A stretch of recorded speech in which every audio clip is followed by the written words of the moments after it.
L'événement est divisé en deux grandes parties.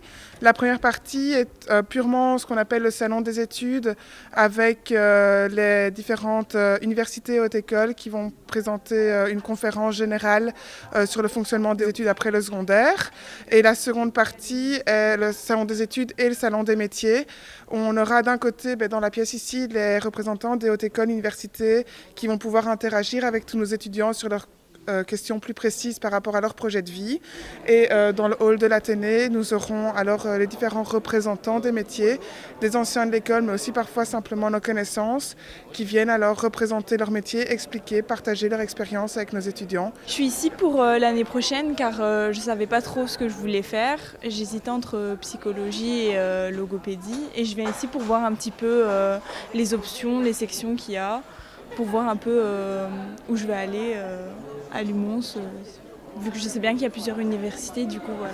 Je suis invitée ce soir à l'Athénée provinciale de Morlanway pour une séance d'information sur les études supérieures et puis ensuite pour un mini-salon qui regroupe plusieurs institutions de l'enseignement supérieur dont je fais partie.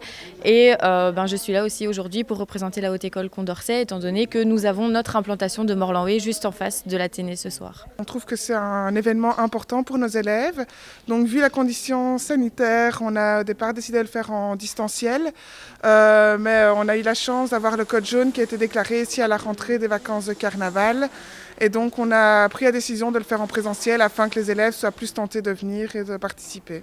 Je trouve que c'est intéressant de pouvoir échanger avec les anciens élèves qui se trouvent ici, de pouvoir choisir son parcours de vie, de poser les questions avant de se lancer dans l'aventure. En même temps, on pourrait échanger avec les personnes qui exercent le métier qu'on aimerait bien faire. C'est vrai que c'est compliqué encore quand on est en secondaire de décider de sa vie. C'est des choix très importants alors qu'on est jeune.